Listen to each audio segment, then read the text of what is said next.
11 national awards now being recorded. and 8 international awards. He is being affiliated to various societies like ISTE, IE, FGSI, SAE, and many more.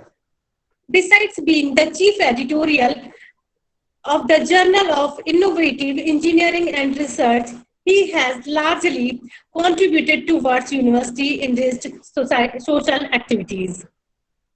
I feel very honored to have Sir Sandeep Solatkar with us. And now I would like to request you to, sir, to commence with you. Your speech. Welcome, sir. Sandeep, sir.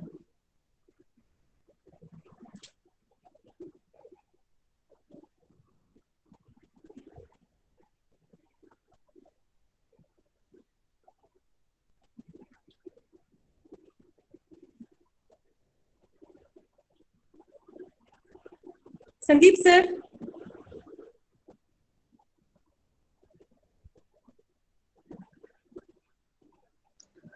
Ma'am sir correct हो रहे हैं, please wait a minute. Yes, definitely, sure, sir. Doctor Chandan Gupta sir भी join हो चुके हैं ma'am. जी जी. Welcome doctor Chandan Gupta. जी जी. Thank you so much, sir. Ajay sir, thank you so much. Welcome sir. Thank you so much. Welcome.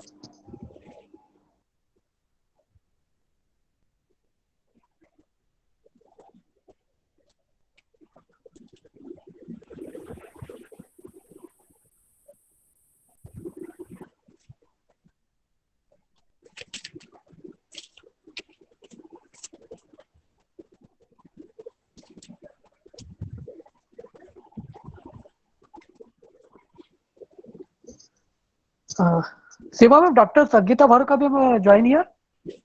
अच्छा, join हो गई है ma'am. Please confirm it.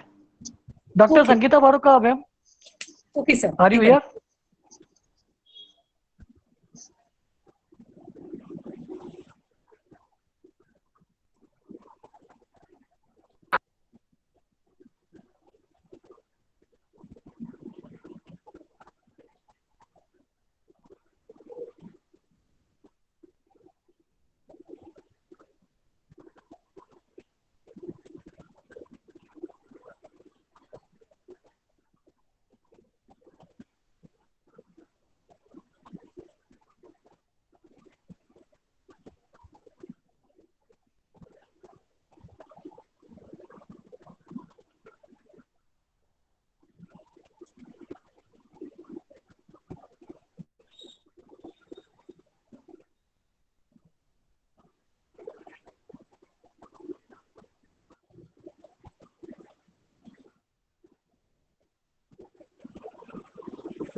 Ji sir, शायद संगीता मैम भी अभी ज्वाइन कर रहे हैं.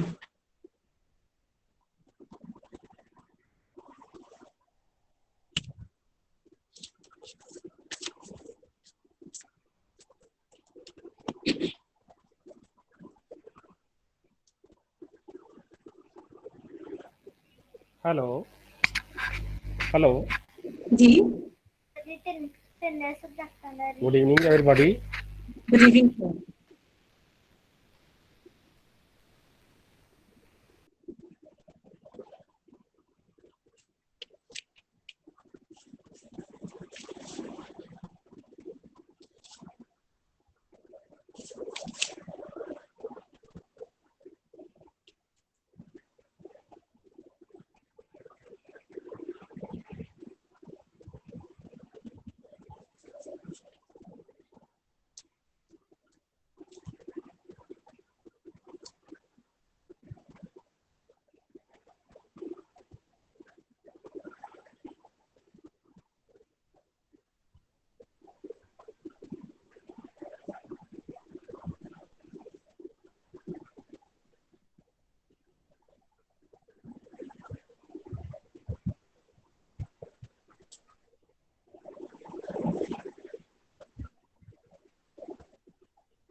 Yes, good evening, everyone. This is Dr. Saurabh Jain here. So, welcome you all for a second day of International Faculty Development Program on accreditation on NAAC. So, first of all, I would like to welcome all the dignitaries, our Honorable Speaker, Dr. Chandan Gupta ji, Vice President, Dr. Ashok Welcome, Kumar, sir. Vice President, Research Foundation of India, Dr. Ashok Kumar Gupta ji, all State President, Coordinators, Research Foundation of India, Dr. Sanjay Prasad ji, President, Women Cell, MP Secretary, Dr. Sarita Rana Madam, Professor Ajay Jain, Central Board of India, President, Research Foundation of India, and all participants. So, first of all, I would like to welcome Dr. Ashok Kumar Gupta, Vice President, Research Foundation of India. So, please welcome Dr. Gupta for a few words about this second day of the webinars. Please welcome Dr. Ashok. Thank you, sir. Thank you. Hello, everyone. This is Professor Dr. Ashok Kumar Gupta. Presently, I am in Boston, USA. Your kind words warmed my heart. I am honored to be invited in this faculty development program on NAAC accreditation framework. As you know, that the National Assessment and Accreditation Council (NAAC) is an organization that assesses and accredits higher education institutes. It is an autonomous body funded by UGC of Government of India. The prime agenda of NAAC is to assess and accredit institutions of higher education and with all objectives of helping them to work continuously to improve the quality of education. NAAC accreditation is always a matter of curiosity for everyone. The NAAC has been carrying out the process of quality assessment and accreditation for higher education institutes. NAAC helps the higher learning institutes to know its strengths, opportunities, and weaknesses through as informed review process. NAAC accredits an institute where as MBA accredits programs. If programs are NBA accredited first in good grade, it establishes institute's credibility and a good grade in NAAC becomes easier. We can say that NBA or program is like root to a tree where tree is the neck. NAAC has identified a set of 7 criteria to serve as the basis of its assessment process. We have learned about the criterion 1 curricular aspects. Today we are going to take about the teaching, learning and evaluation process. Thanks for everyone present over here, and I would like to thank the organizing team. Thank to Thank you. opportunity to take the part in the FDP. I appreciate what you did, much to my surprise. I'd like to thank the team RFI and Srimati KG Mittal College of Arts and Commerce, Mumbai for organizing such a wonderful event. My sincere thanks goes to Dr. Saurabh Jain, Chairman RFI. Sir, I observe admirable qualities in you and how you accomplish tasks and prove yourself a role model for others. I would also like to record my appreciation to all participants and team RFI. Thank you again. Thank you. Thank you, Professor Gupta, for blessings and a few words about this webinar. Also, I would like to welcome our uh, organizer, Dr. Sri KZ Mittal College, Mumbai, Sri Cloth Market, Girls College, Indore, Christian Eminent Academy, Indore, Professor Rajesh Vyas ji, Dr. Mangal Mishra ji, Dr. Subhasini Arya ji, Dr. Jyoti Patil Madam, and National Convener Dr. Rajesh Sharma ji. So about this that is the second day of the faculty development program. So I would like to welcome Dr. Subhasini Arya Madam for a few words for this particular second day of the faculty development program. Please welcome Dr. Subhasini Arya Madam.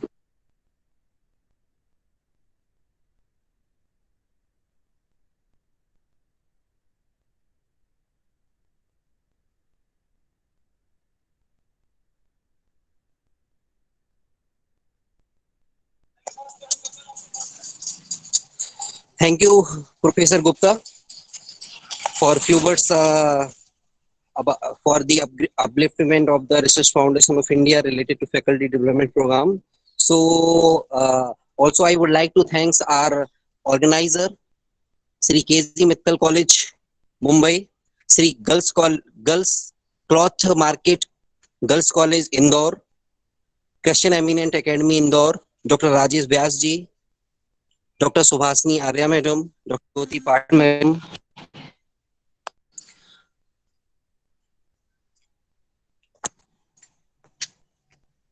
Dr. Mangal Mishra ji. So again, for further process, I would like to call Dr. Subhasini Arya Madam for few words about the webinar. Please welcome Dr. Subhasini Arya Madam. Welcome, Dr. Swasini Arya ma'am. Arya ma'am.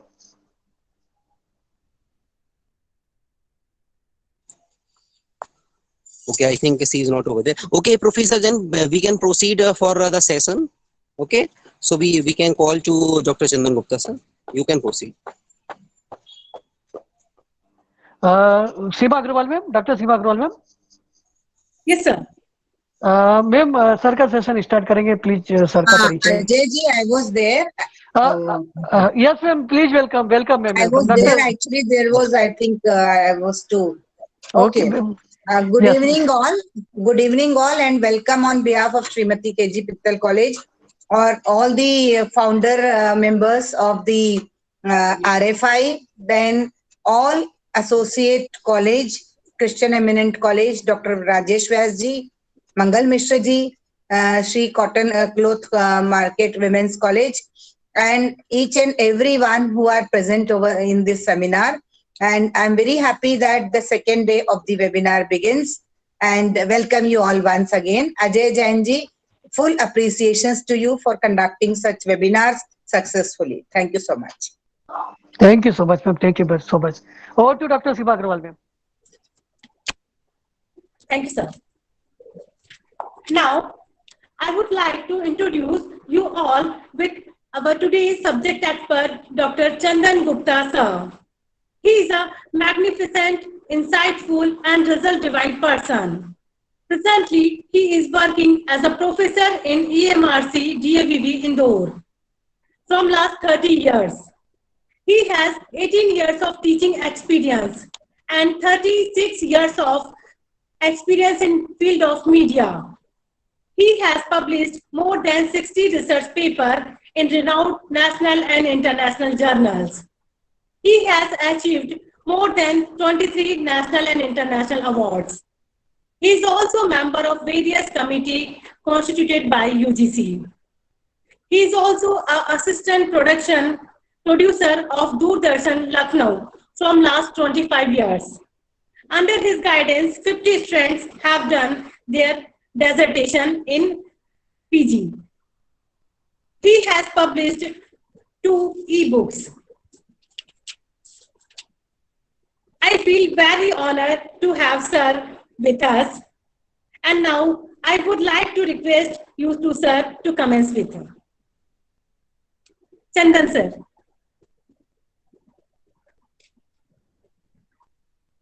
Hello. Hello. Yes, ma'am. Hello. Am I audible? Welcome.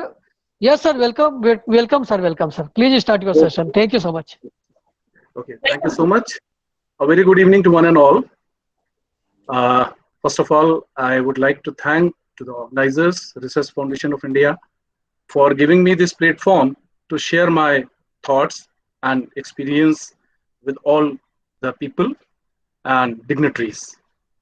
So, at the outset, I would like to share some data with you, and then I'll come to the criteria number 2, which is allotted to me. Well, I would like to share with some data with you. Like today, at present, we have 945 universities in India, according to the UGC data. Then we have around 50,000 colleges in India. Then the GER, gross enrollment ratio, has increased up to 26.3% in the year 2019, according to All India Survey on Higher Education, whereas UGC targets 30% enrollment in higher education by 2020. Yeah, Gupta ji, namaskar. Yes. Chairman Dr. Saurabh Jain here. So I want to be interrupted for a few seconds. I'm sorry to this. Our Honorable Vice Chancellor Dr. APJ Abdul Kalam University with us. So I want to welcome our Honorable Vice Chancellor Dr. Sandeep Salodkar ji for a few words about the NAAC accreditation second day of the conference. I'm sorry for interruption to Dr. Chandan Gupta ji. I'm sorry for this. So No I problem, want to Dr. Sandeep Salodkar sir. Please welcome sir. Go ahead.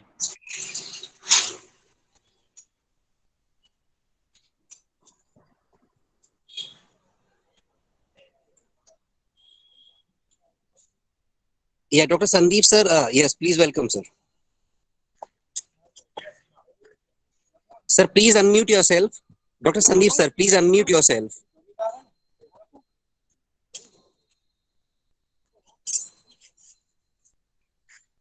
Yes, please welcome Dr. Sandeep Salodkar ji, Vice Chancellor Dr. APJ Abdul Kalam University, Indore. I would like to call Dr. Sandeep Salodkar sir. Please welcome sir for a few words about the faculty development program.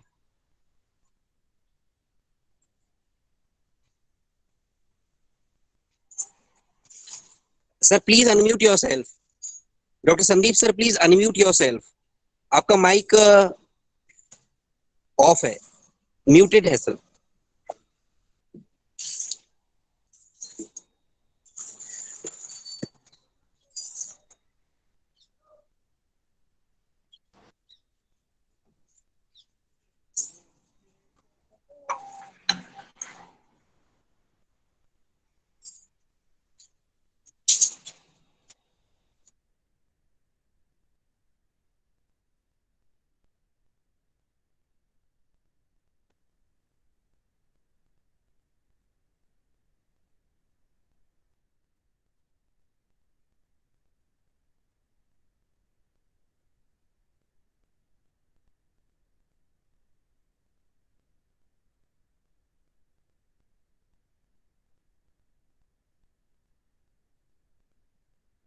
हाँ मिल गया, हो गया कर दिया on कर दिया on.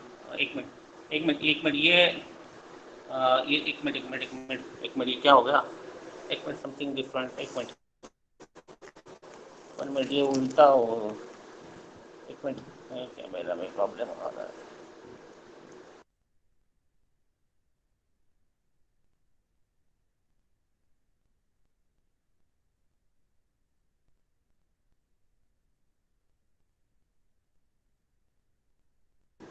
One minute. Yes, it's not taking my picture ना. क्या उल्टा हो गया क्या. One minute.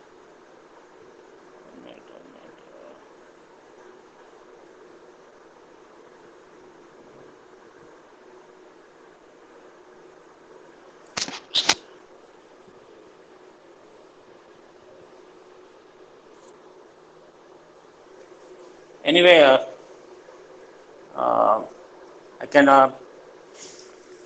firstly, are you listening my voice? Yeah. Yes sir, please. Yeah, I will welcome to all these organizers, Dr. Saurabh Jain, E.K. Gupta, and organizer of this conference, who is giving in-depth regarding the NAAC and its accreditation process. Truly speaking, NAAC is a very tough for the institutions to go with the quality objectives of the institutions to make it at a higher level. We need to have the more focus as far as the NAAC is concerned. Mostly, if you observe, the research component in a NAAC is very much highlighted because around 250 marks are there only on the research components. So, and the university also has to go for the research. Unless and until we go for the research, we are not able to get through the NAAC. Getting the accreditations for the lower grades is not a much tough task. But whenever you reach to the A plus, A double plus, is a very you should be very objective while going for the preparation of the NAACs. And this objectivity will certainly that as per your documentation format, which is given, the parameters are given, and accordingly the weightages are assigned in terms of the marks. We need to focus on these parameters, and we have to prepare for the NAAC by parametrically that which components are very critical, which has a more number of the points, grades points are there, and accordingly we have to equip ourselves in our sphere for the preparations. Although there is a sufficient time is given for the NAACs, we should have a preparation from 3 to 5 years span, and the data which is they are verifying for accordingly. We need to have the very holistic approach while preparation of the NAACs. Getting an A++ is not so easy as such, because that expert committee will definitely going to evaluate in a very deeply, and really it's a sense that we need to have the much focus while preparation of the NAAC. What happened that we used to start with the NAACs in a 1 year span, but it's not, I don't think that it is enough. We need to have the preparations by the very beginnings. Let's take a 3 to 4 years to completely prepare to come at a very topmost grade of the NAACs. So we require a very holistic view. We require all the parameters which are there, which we need to focus it routinely, as well as on the daily, we can say daily basis, as well as what is the improvements we get. And we have to evaluate ourselves. The self-evaluation is the best evaluation. We need to evaluate ourselves accordingly from the point of view of the NAAC, because as we know there is a procedural differences between an institutional NAAC and the university NAACs. The pointages and weightages factors is also going to be changed if we apply for the institution NAACs or if we apply for the university NAACs. Those who are having the university, they have to apply only for in the university format and not for the institution format. Of course, the committee may not recommend as such. If you are having a university and if you apply for in the institution formats, and the committee, if they go for the visiting your institutions, then they will definitely will suggest you to apply in a university format. So clearly that if you are a university, you have to apply in a university format. If you are an institution, go for the university, go for the institutional format. And the parameters and weightages are altogether are different. The methodology of evaluations to the university as well as to the institution is entirely different. So this perspective we must know before going for the applying for the NAACs. However, when we submit the SSR, we have to be very careful whatever we are writing, that if we are really able to do it, if we justify it, if you see that yes, my data is very peculiar and perfect, and if it gets analyzed, we don't have any point which is to be turned out, right? So we should be very careful while preparation of the NAACs, preparation of the data for that. We load the data which is very authentic. So in this case, we should not jumble with this while applying or uploading the data. Whatever the things, it should be a very truthful, and it should, because certainly there is a third party investigations on that, and they will going to evaluate the correctness of the data. So we should be very careful while uploading the data, and we always try to go for the authentic data to be uploaded so that it get verified. We don't have any kind of the problem in future. So basically, the NAACs is a continuous process, and it's a continuous evaluation. We can say it is based the outcome. It is outcome based, but it is based on the continuous evaluations years together.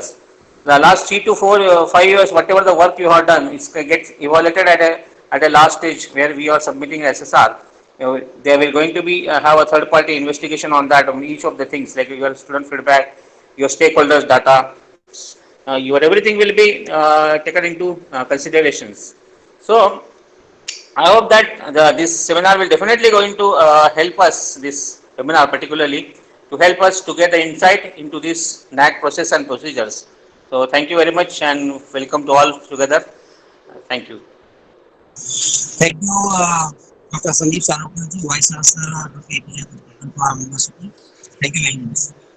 So again, I would like to welcome Dr. Chandan Gupta-ji, honorable speaker for the PNB of Dr. Chandan Gupta-ji. I'm sorry for to interrupt you in between of your session. I'm sorry for modifying. So I am welcome again, Dr. Chandan Gupta-ji. I'm sorry to be interrupted for you. No problem. Thank you so much. Am I audible? Hello. Yes, sir. Yes, sir. Yes, sir. Okay. Please start, sir. So as I have already shared with you that I would like to my presentation start with some data, the basic data, and why this data is necessary that I will discuss later. As I was telling you that at present we have 945 universities in India. And then the gross enrollment ratio, that is known as GER, it has increased up to 26.3% in the year 2019. And this data is based on All India Survey on Higher Education. Now the UGC targets 30% enrollment in higher education by 2020. That seems to be, it's difficult now because this pandemic and all that. But still, the total strength of the faculty in India is around 14.16 lakhs, and the total number of students is around 37.5 million. Now, the UGC has set a criteria or a certain objectives to improve the quality of higher education in institutions. According to the UGC chairman, Professor D.P. Singh, the objectives include regular revision of curriculum with clearly specified learning outcomes and soft skills, enabling youth to secure access employment, self-employment, developing social industry connect, availability of motivated teachers, and accreditation to ensure qualitative self-improvement in higher education institution. So why I was discussing these data with you, because this is the mandate of UGC.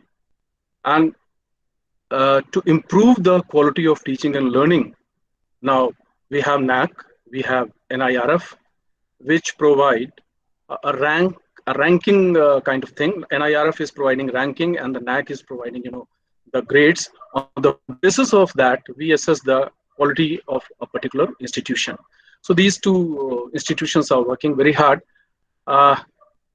Particularly NAAC is working since last 25 years in this area, and over a period of time, they have changed the pattern of their assessment. Like earlier, it used to be grades ABC, then it came to the stars, 1 star, 2 star, like that. And then again, previously, it was A grade that was supposed to be the highest grade, then the B, the C, and all that.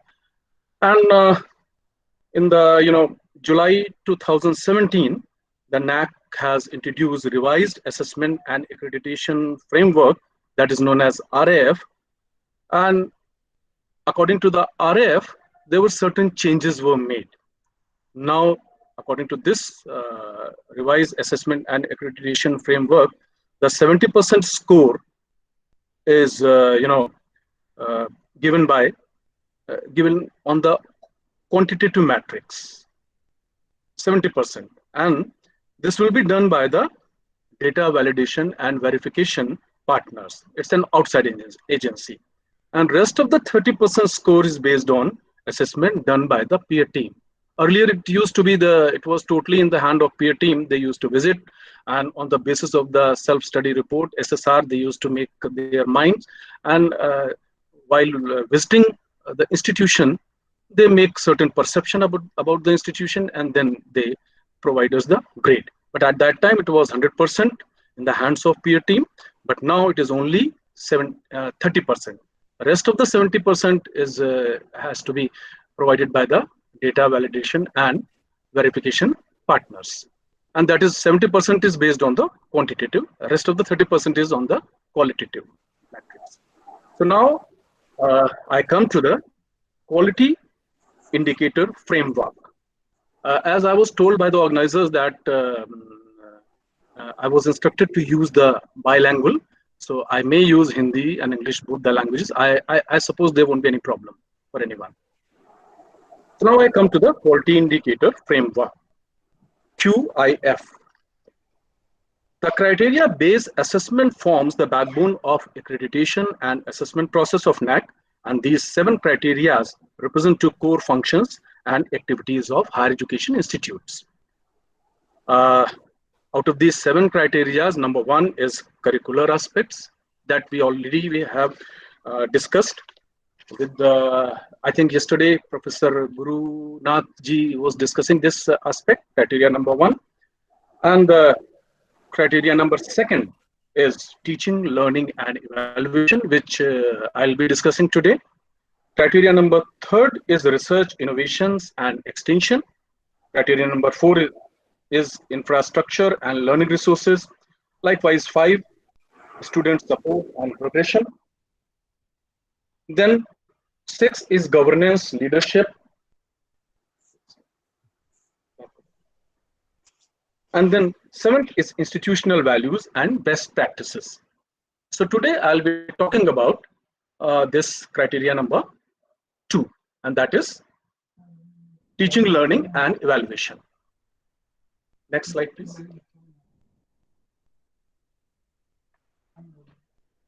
So this we already have discussed. Next slide, please.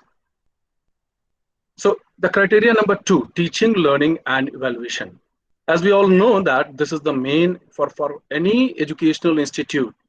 This is the core value of any educational institution: teaching, learning, and evaluation. So as we know that the weightages for universities is different, for autonomous colleges is different, and for affiliated colleges different. So particularly for this criteria, criteria number 2, teaching, learning, and evaluation, the weightage for universities is 200, and for autonomous colleges is 300, and for affiliated UG and PG, both the colleges is 350. So this is the highest score out of 1000, which has been allotted to this criteria number 2. Now, key indicators of criteria number 2. So before I come to these sub-points, I would like to share with you the perception of NAAC about this criteria: teaching, learning, and evaluation.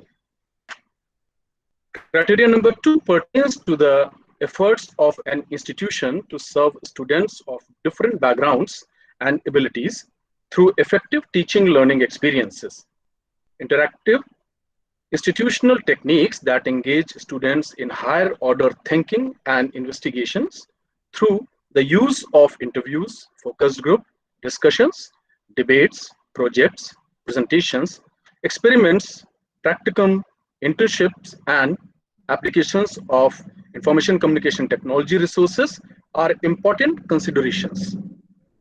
It also probes into the adequacy, competence, as well as continuous professional development of the faculty who handle the programs of study. The efficiency of the techniques used to continuously evaluate the performance of teachers and students is also a major concern of this criteria. So this is the perception of NAAC about this particular criteria number 2. And now I come to the key indicators of criteria number 2. The first one is student enrollment and profile. Now, hello, sir. Please share the screen also. Okay. Screen is not visible. Okay, please wait. Please wait.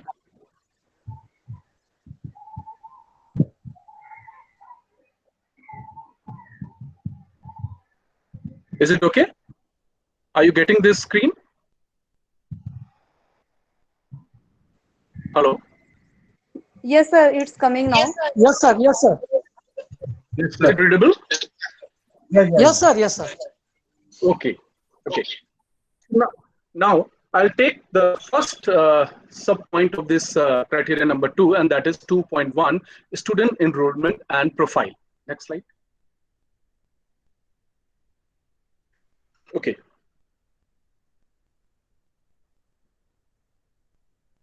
So this is, the student enrollment and profile is based on quantitative matrix. Next. And we have to give the information about these points, which is visible in the slide. Number 1 is average percentage of students from other states and countries during the last 5 years.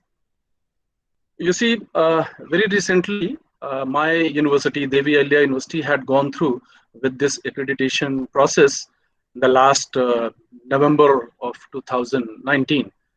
And I would like to say that we worked very hard, and this the role of IQAC is very, very important in this accreditation process, and you have to submit the whole data to the this data validation and verification system.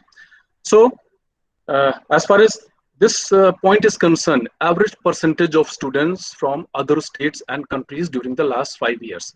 It matters. This is very important because आपके college में या in particularly in the university system, it matters कि आपकी university में कितने students बाहर की state के हैं, दूसरी स्टेट्स के कितने स्टूडेंट्स हैं, और उसके अलावा अगर बाहर की कंट्रीज के भी हैं, then it really matters. I can't say that the colleges situated in the Madhya Pradesh or in Uttar Pradesh, it hardly we have any students from foreign countries. But if you go to the cities like Bangalore and Pune, you will find many foreign students are studying there. So it matters. And इसका एक particular marks भी हैं जो जितने ज़्यादा students आपके यहाँ पर होंगे उतने ज़्यादा marks आपको इसमें मिलेंगे. So we'll have to give the data of these students of last 5 years, and we'll have to submit this data for data verification and validation. The point number 2 is average enrollment percentage, average of last 5 years. कितने students का enrollment का एक जो average percentage है आपके 5 years का, वो आपको इसमें देना पड़ेगा DVV के साथ. And not only you have to mention this thing, I would like to mention one thing is very clear. Whatever data you are providing for data validation and verification, it should be supported by the proof. Proof maybe in the form of certificates, in the form of any regulatory authorities, certificate from regulatory authorities and all that. But it should be supplemented by the authentic proof. Otherwise, DVV will not accept it, and there will be a query. And if you're not supposed to fulfill that query, it will be rejected, and you won't get any marks for that. So likewise, point number 3 is average percentage of seats filled against seats reserved for various categories as per applicable reservation policy during the last 5 years. Again, we have got state government universities के जो roster है, जो जितनी seats हैं, जो percentage है admission के time पर हमको पता होता है कि किस ST category, SC category, OBC category के कितने बच्चों की जो सीट्स हैं उनको कितना भरा हुआ है आपने, उसका पूरा डेटा आपको वहां पर प्रोवाइड करना पड़ेगा with proof. Next slide please. So this was about the previous thing which I was discussing to you was about enrollment, this thing, and now that was totally based on quantitative metrics, and it will be validated or verified by the DVV partners, and they will give you the score for this. Now we come to the point number 2.2, and that is catering to student diversity. Sir, the key Hello? indicators that you're Sorry, the key indicators that you're Hello? Sir, the key indicators that you're explaining, is it applicable for university affiliated colleges or autonomous colleges? No, mostly these are applicable, particularly this criteria is applicable for almost universities as well as autonomous colleges and affiliated colleges also. I asked this question because since January, the metrics have been changed. And sir, I would like to make a request that if we hold this question and answer session in the later stage, because the time has been allotted for this question and answer session, that would be nice, because that breaks the flow. I'm sorry to bother you. Thank you, sir. Thank you, sir. Thank you, sir. Yeah. So now I come to the point number 2, and that is catering to the student diversity.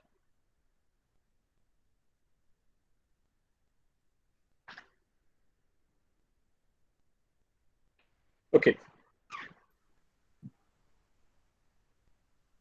Now, the institution assesses the learning levels of students after admission and organizes special programs for advanced learners and slow learners. This is very important because at the time of admission only, we have to, as soon as we get the students admitted, we will have to identify the learners' intellect level, and on the basis of that, हमें उन्हें slow learners या advanced learners की पहचान करनी पड़ेगी, and accordingly we'll have to give them the treatment kind of thing. So it matters because इसके certain marks हैं, और उसको हम किस तरीके से identify करेंगे, that is very important in fact. Normally we used to conduct the induction programs, and then through internal test only, we can, in the first internal test, we can identify कि कौन से हमारे जो slow learner students हैं और कौन से हमारे students जो हैं वो advanced learners हैं, and accordingly उनको हम treat करेंगे.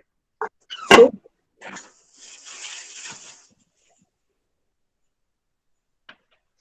for advanced learners, I think extra care can be taken by the faculty members in the form of extra classes conducted by the faculty members to give advanced knowledge to their respective subjects.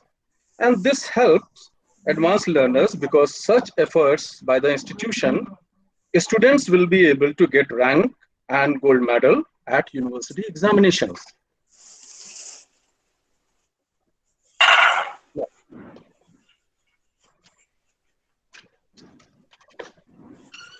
And as far as the slow learners are concerned, we can arrange remedial classes for them. We can provide them home assignments. We can take special classes. We can create some special kind of techniques like praise and raise. And then faculty members should praise every tiny efforts made by slow learners, because it will improve their performance. And in nutshell, if I say, then what we can do is the activities. We can categorize our activities in three categories. For slow learners, there should be remedial classes kind of thing. For fast learners, advanced learners, we can give something to their appetite which will satisfy them, and they can go for further studies. They can they will do the excel in their field. Now, next slide, please. Now the next slide is 2.3, that is teaching learning process. This is very important in fact.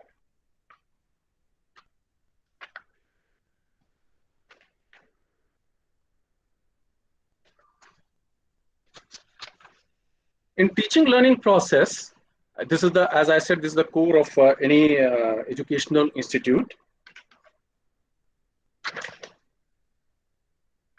The first sub-point, next slide please, is it should be student-centric, based on student-centric methods such as experiential learning, participative learning, and problem-solving methodologies, and these are used for the enhancing learning experiences. Now, whatever we are planning, it should be student-centric.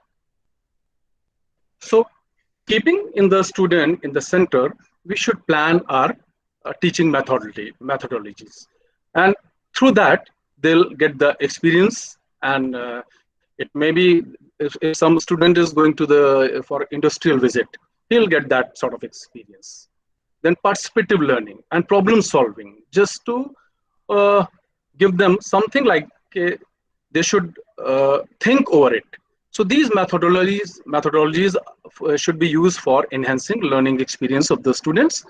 Then the second point is percentage of effective teaching with learning management systems like e-learning resources, etc. This is very important aspect, because if we see in the present scenario, we are not able to conduct the classes, and everywhere and throughout in our country, rather I would say in the complete world, teaching and learning is not in effective mode. It's almost shut down. and online teaching is going on. So already the MHRD, has created a platform that is called SWAM platform, and on the SWAM platform, learning material is available in the form of complete courses. Then one can get registered on that SWAM platform, and one can get access to that courses. Even there's a proctored exam, and one can get easily go through with that, and after successful completion of that program, one can get the certificate. So the percentage of effective teaching and learning management system, it's a very creative kind of thing also. One should design the teaching and learning process in such a manner that it should enhance the teaching and learning in an effective manner. Next point is, if time permits, then I will give you something extra about this MOOCs, because now CBCS is there, and according to the CBCS, 80% credit transfer facility is there, and 80% will be based on the syllabus, and the rest of the 20% can get through CBCS, and by studying any one paper offered by any department on the choice of the student. So CBCS is again a very important this thing. Now next point is ratio of students to mentor for academic and stress related issues. This is again important thing, because now we in the university and in the college system, mentor and mentee policy is there. So the ratio of students and the mentor, इसके हिसाब से भी कि कितने students पर एक mentor आपका है, ये भी मैटर करता है, और इसके भी पर्टिकुलर मार्क्स हैं जो आपको डीवीवी द्वारा प्रोवाइड किए जाते हैं. And the last point in this is innovation and creativity in teaching and learning. This is it's totally depends on the teacher, how effectively he can motivate the students for teaching for learning, and there should be an innovation and creativity in his or her teaching and learning process. Now, the next slide, please. Now we come to the teacher profile and quality. Although this is based on quantitative metrics, but we would like to discuss here, it matters because for any educational institute, teacher is the asset. If you have good teachers, definitely you will be your students will be benefited. Now, next slide, please.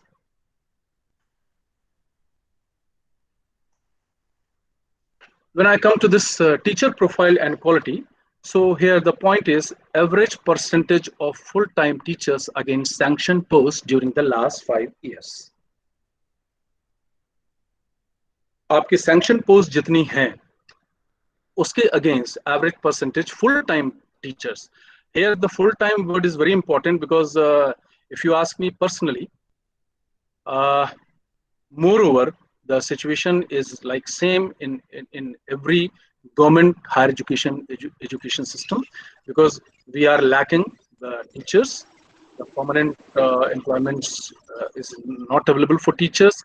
We are working with the help of visiting faculty members, contractual faculty members, and it is very difficult to appoint a full-time regular teacher. And this is here I would like to share that most of the marks are given on this 2.4 teacher profile and quality. So the average percentage of full-time teachers against sanctioned posts during the last 5 years, that data you will have to provide. And full-time teachers means... Hello, sir. Yes. Hello, sir. Sir, screen is not visible again. Okay, let me try it. Please wait.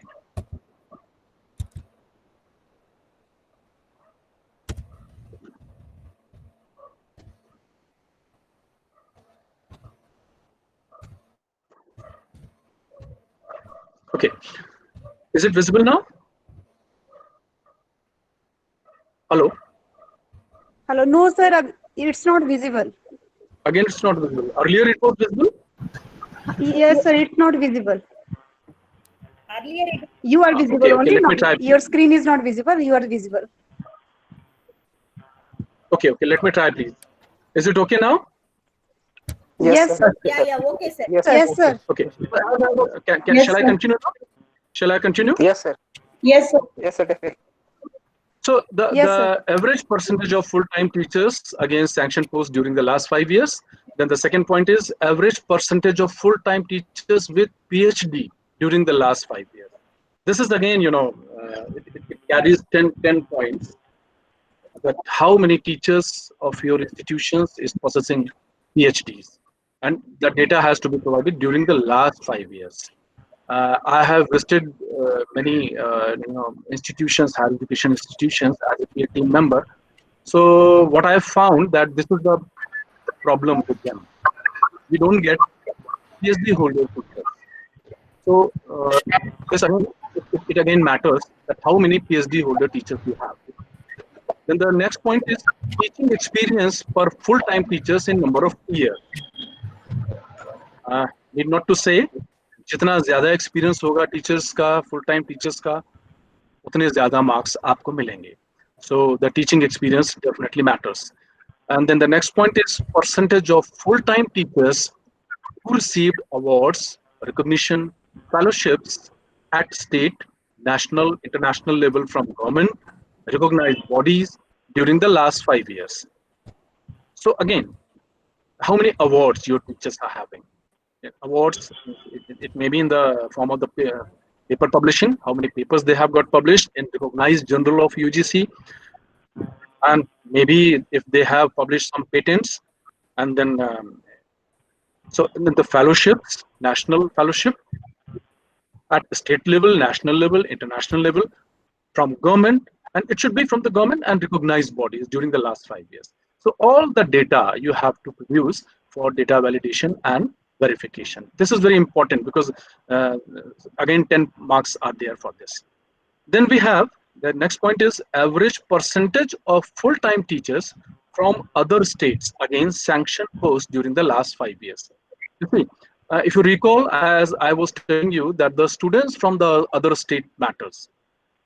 So like that here in the as far as teachers are concerned, in this point also you have to mention that how many teachers you have from the other states, because the I think NAAC emphasizes that the inbreeding should be avoided, because if the teachers are belonging to the same state, then maybe it's always better to have teachers from other states, so there should be a window for fresh air. So you will have to mention that average percentage of full-time teachers from other states against sanction posts during the last 5 years. And not only data, in that case you will have to produce the domicile certificate of those teachers, and they should complete their master degree, at least master degree from their own states. Then only they'll be considered as teachers from other states. And then student-teacher ratio. Apart from these points, I would like to share some more things that student-teacher ratio also matters. Ideally, there should be an average of 25:1, यानी 25 students per एक teacher ideal condition है. UG में undergraduates में 30 students per एक teacher ideal है. Postgraduate में 20 students per एक teacher ideal है. So इसके 10 points हैं. But if you ask me the reality, we all know that हमारी एक क्लास में कितने बच्चे होते हैं, and actual जो average percentage या जो ratio है student teacher का, वो कैसा होता है. And इसके 10 points हैं. Then ICT used by, next point please. Okay, go to the previous slide please. So some few more points I would like to discuss here as far as teaching is concerned. You'll have to, in that format, there's a point that ICT used by the teachers. So how many you teachers are able to use the ICT, information communication technology, and all the classes should have your personal computers, projectors, and internet. So ICT means all these three things. Then the student mentor ratio should be equal to teachers. As the student mentor, तो जिस तरीके से एक student पर 25 students पर एक teacher ideal है, उसी तरीके से मेंटर मेंटी सिस्टम में भी 25 स्टूडेंट्स पर एक मेंटर होना चाहिए ideally. I am talking about the ideal situation. I'm not talking about the practical situation, because that may be a bit different. Then I have already discussed this thing. Then experience of teachers, I have already discussed. Award, I have already discussed. And diversity of teachers, already discussed. All these things have 10 points each. Next slide, please. Now we come to the evaluation process and reforms.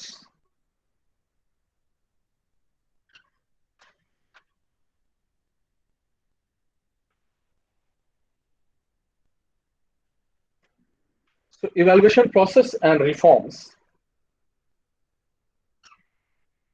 The next point. So in this key indicator, the first point is reforms in continuous internal evaluation system at the institutional level. So what reforms you have made? There's a traditional way of conducting examination that we all know, through pen and paper, and in the annual system and semester system both. So in the semester system, we have 2 tests, 1 assignment, and then the semester exams.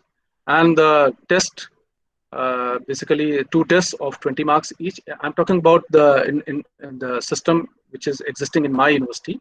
1 test is of 20 marks, and the 2 tests of 40 marks, and then 1 assignment of 20 marks. So best 2 we have to choose, and the semester exams of 60 marks. So the next point in this is mechanism of internal assessment is transparent and robust in terms of frequency and variety. So here, the internal assessment should be transparent. How you set the paper, how you conduct the examination, whether you have CCTV cameras and all that. Are you providing them open book examination contest kind of thing? And the frequency and the variety also. So it varies from the annual system and semester system. Like in my university, we have a semester system. Devi Ahilya University has semester system, whereas the colleges, affiliated colleges, they are in the annual system. So we have to bridge that gap, and there are problems like that. Next point is mechanism to deal the examination related grievances is transparent, time bound, and efficient. So what sort of mechanism you have developed to deal the examination related grievances? It should be transparent. So अगर कोई grievance आई है आपके पास, तो वो कितने दिन में उसको solve कर लिया जाता है, और उसमें क्या कार्रवाई हो रही है, ये it should be transparent. And likewise, when I talk about evaluation process, you're supposed to see the copies to your students. You have to get their remarks seen and checked, seen and satisfied. So these are all transparent methods. The next point is the institution adheres to the academic calendar for the conduct of CIE. So the institution जो academic calendar है उसको उस पे strictly adhere करता है या नहीं करता है, इसके भी मार्क्स होते हैं, जो आपको डेटा जो आप प्रोड्यूस करेंगे, और अगर वो वेरीफाई किया जाएगा और वो सही पाया जाता है तो उस पर आपको मार्क्स दिए जाएंगे. एग्जाम खत्म होने के कितने दिन बाद आपका रिजल्ट आ जाता है, इसके 15 पॉइंट्स हैं. अगर बहुत लंबा गैप है तो शायद मार्क्स आपके कम होते चले जाएंगे. तो ये भी एक इम्पॉर्टेंट फैक्टर है. देन ये सारे पॉइंट जो थे इवैल्यूएशन प्रोसेस एंड रिफॉर्म्स के हैं. Now we come to the next point.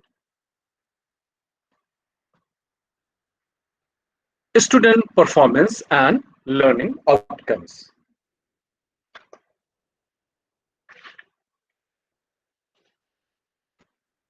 Next slide, please. Okay, so student performance and learning outcomes. So you must be knowing program outcomes, program specific outcomes, and course outcomes for all programs offered by the institutions are stated and displayed on website and communicated to the teachers and students. Now, what are program outcomes? First of all, this should be well communicated to the students through your websites, or in the even induction programs. Also, you should inform your stakeholders, particularly students, that what are your program outcomes, program specific outcomes, and course outcomes. So what is program outcomes? The learning in terms of knowledge, communication skills, and language skills. These points come under the program outcomes. And next, the program specific outcomes are specialized programs. For example, MBA is a program, and in this specific outcome program, specific outcomes would be MBA in HR, MBA in finance, MBA in marketing, so on. So these are the program outcomes and program specific outcomes, and that should be communicated to the students in a well advance. And it should be indicated to your websites and all that also. The second point is attainment of program outcomes, program specific outcomes, and course outcomes are evaluated by the students. So attainment, when I say attainment of program outcomes, means what? Attainment of programs means learning. You have set certain program outcomes, and if your student is able to learn that, fine. It can be, we can say that he has, you have attained the program outcomes, program specific outcomes, and course outcomes. So the program attainment is, pass or exam बच्चे ने पास कर लिया तो आपका जो programme का attainment है वो हो गया. पासिंग परसेंटेज वो भी है कि हमारे स्टूडेंट्स ने अगर 83% हमारा रिजल्ट रहा, so we have attain the programme outcomes. Then it may be the form of placement. अगर स्टूडेंट्स पास होने के बाद उनका प्लेसमेंट रेशियो हाई है, 70%, 80%, like in are university we got good marks for placements because in our university the placement ratio was 70%. And then attainment in terms of progression also. How many students either they go for placement for jobs, or they may go for higher studies, for they may appear for GATE or for civil services and all that. So this is known as attainment of program outcomes. Next slide, please. And the last key indicator in this teaching and learning evaluation is student satisfaction survey. This is included in this revised institutional framework, and this student satisfaction survey is conducted online, and it is related with the teaching and learning process. The institution provides the details of students to the data validation and verification partners, and they used to conduct the survey. And it's a earlier it used to be peer team used to ask the students about the teaching learning, about the their satisfaction level for their teachers, the quality of teachers and all that. But now they give score on this student satisfaction survey, which is done online, and we are supposed to provide them the details of the students. It may be the 10% of those students detail has to be provided. It should be either 10% or the minimum 500 students. The detail will be provided to them. They will directly send the mails to the students, and they have got certain format for this student satisfaction survey. And according to the feedback received from the students, they provide the score to the uh, uh, to the institution. So these were some key indicators which I discussed to you. Now I think we have some time, so I would like to show you the two things. One is, e-content, because nowadays we talk about online education and e-content and digital platforms and all that. So I just wanted to show you the example of one e-content and one massive open online course. Please wait, I'm just loading that.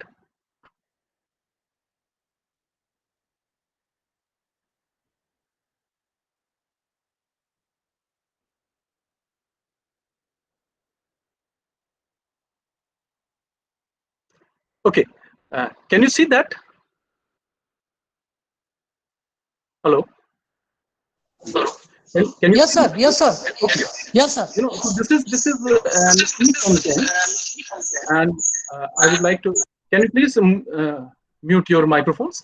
So I am working for EMRC, and I have produced many e-contents in various subjects, and almost 2,200 e-contents have been made by various media centers, and these are available on the CEC, Consortium for Educational Communication platform. It is a constituent unit of University Grants Commission. So you see, this is the e-content. You can see the cursor show. You can see the course name, like environmental studies for undergraduates for all courses. This is now it is compulsory for all undergraduate courses. And then the paper title is environmental studies for undergraduates. And then again, the unit 2 is natural resources. The topic is mineral resources. And here you see, we can see the objective of this e-content. Objective is, by the end of the session, students will be able to know about the mineral as an important gift of nature, learn about the mineral status of the India and uses of minerals, appropriate and harmful effects due to over-exploitation of these natural resources, and so on. So these are the objectives. We can say it's an outcome of the e-content, that after watching this e-content, my students will be able to know all these points. So objectives are there, then we have a summary. You can see the summary, the gist of this e-content. It tells about the mineral resources, both metallic and non-metallic, and are associated with rocks and earth crust, and so on and so forth. Then next is the audio video. This is the strength of this e-content, because it gives you another platform from the traditional classroom teaching platform. Here you get the audio and video. I'm just trying to play this. I'm not very sure whether you will get the audio for this or not, but let me try. And I'm going to play the video and audio.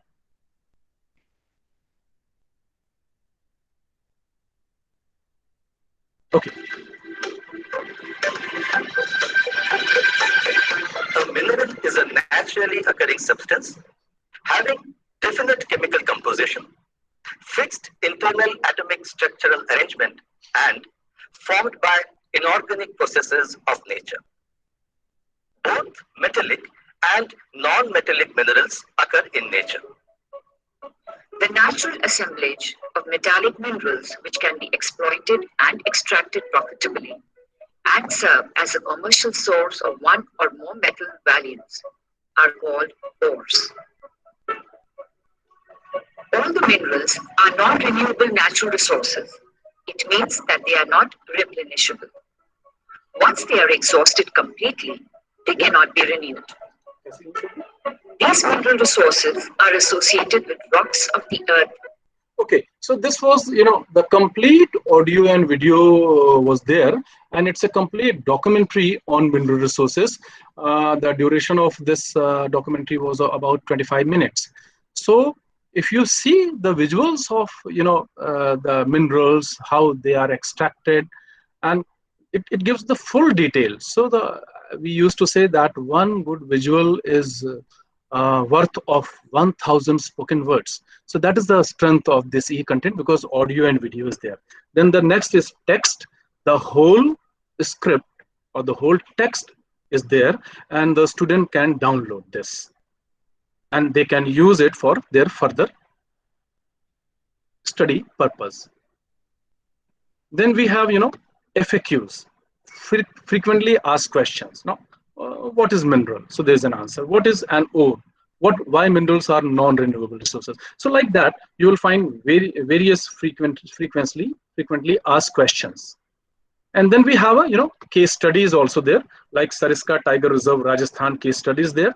So what I'm trying to say, a lot of material is available in this one e-content. Then we have assignments. Assignments are given to the students, and they are supposed to complete this. Then we have quiz. The multiple choice questions are there, like minerals are. There are 3 choices: mineral, renewable, non-renewable, recycle. So put renewable, and you will get the answer. It is showing no, this is incorrect. So likewise, if you will click to the right answer, you will get this is the correct answer, and it will go further. So likewise, 20 or 15 multiple choice questions are there. And then you may add some tutorial to it, but this topic does not have any tutorial. Then we have references. For the student get these references, and through these references he can go for further studies. And then we have glossary. So there are certain words, technical words are there, and the meaning of those words are mentioned here. Then we have various links. So links are there, and one can get through these links. One can go to that particular topic and get extra material, and one can download all these material. There's an academic script, frequently asked questions, glossary, reference links, and summary. So one can download this. And then there's a blog also, but at the moment this is not activated. So this was about e-content. Now I move to another this thing, and that is MOOC, Massive Open Online Courses. So massive, we used to say massive. Why? Because it is available for a massive audience. It anywhere, anyone can get benefited from this. So here I would like to present one MOOC for your reference.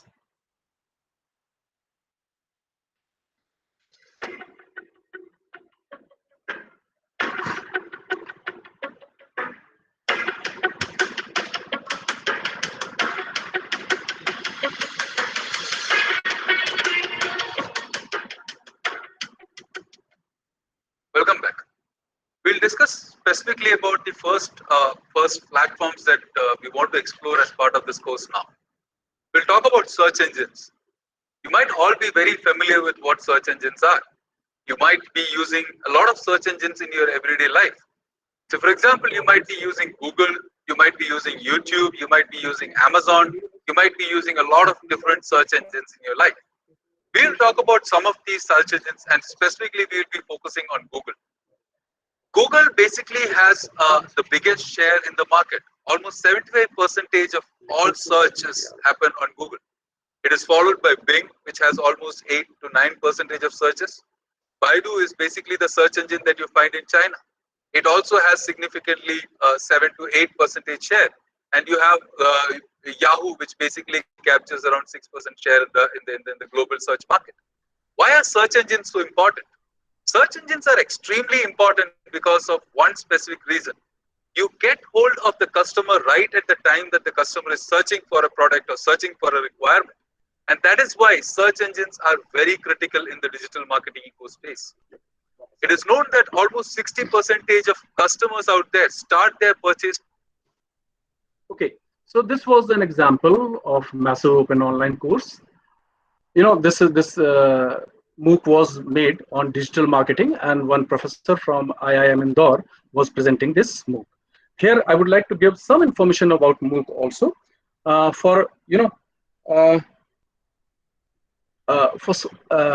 Before discussing this thing, I think when I was talking about teaching learning, what we should have as an infrastructure in our institution, we should have ICT-enabled classrooms. Then, and for DVV, we'll have to send the geotag photographs of classrooms, seminar halls, and ICT-enabled facilities. When I say geotag, geotag means geotag is a photograph which is associated with geographical location by geotagging. And then we should have classrooms, seminar halls, contains LED, LCD projector, and Wi-Fi or lab. Then I'm coming to this massive open online course. Massive, as I said, massive, there's no limit on the number of learners who can enroll in this course. Then it is open. There are no mandatory requirements for learners to enroll in this course. And this is online, fully online, delivered through internet. Then these courses are highly multimedia and rich interactive online courses which offer a unique opportunity to the learners to learn these courses as per their own convenience. This is very important because when now we are talking about online courses. So if this is the actual ideal example of online courses, MOOC. And these MOOC courses are available on SWAM platform, which is created by MHRD, Ministry of Human Resource Development. Then the basic philosophy of MOOC is 3 A's. And 3 A's are anytime, anyone, and anywhere. So anyone can get registered on these massive open online courses. At present, my institute, EMRC Indore, is offering 5 courses, and it has been already started. And after the completion of this course, there will be an proctored exams. Yeah, for this PPT is not there, don't worry. So the course hosted on SWAM platform will be in 4 quadrants. We have divided the massive open online course on 4 quadrants. Number 1 is video lecture with multimedia. The second quadrant is especially prepared reading material that can be downloaded or printed. Third is self-assessment test through tests and quizzes. And fourth is an online discussion forum for clearing the doubts. So there is an online forum is also there. Now there are various partners of this MOOC SWAM platform. AICT is there, NPTEL is there, UGC, CEC, NCERT, NIOS, IGNO, IIMB, NITTR. So these are the partners of SWAM platforms, and everyone like UGC is CEC, UGC is preparing MOOC courses on non-technical post-graduation courses, CEC for undergraduate courses, and NIOS for school-going children and all that. So the very important thing is that UGC has issued UGC Regulation 2016, that is Credit Framework for Online Learning Courses through SWAM, on 19 July 2016, stipulating that online learning courses available on SWAM platform can be counted towards credit transfer for up to 20% of the credit of the program. So through these online MOOC courses, 20% of the credit can be awarded. But for that, an institution or the university will have to make arrangement in their ordinance, and it has to be approved from the academic council and their executive council. And the 4 credit means 4 hours per day. A mode of learning in higher education which facilitates a student to have some freedom in selecting his or her own choices across various disciplines for completing a UG or PG programs. All UG and PG programs as per UGC have to implement CBCS. SWAM courses can be opted under CBCS. And these courses are totally free of cost. However, student having registered a course, having submitting the assignments as per the requirements of the course, shall at the end of each course be assessed through a proctored exam. Initially, there was no exam, but recently they have added. They are taking help of TCS, and there is a proctored exam, and student appear for that exam. That is obviously online. And if they want to get the certificate of that course, then they will have to give a fee of rupees 1,000. A student having successfully completed the course shall get a certificate that shall be issued by the host institute. And the marks, grades secured in the proctored examination could be transferred to the academic record of the students from host institution. And further, UGC has already issued the UGC credit framework for online learning courses through SWAM Regulation 2016, advising the universities to identify courses where credits can be transferred on to the academic record of the students for courses done on SWAM. So this was something in nutshell about MOOC courses, which I wanted to share with you. Now, with this, I conclude my session. Thank you so much.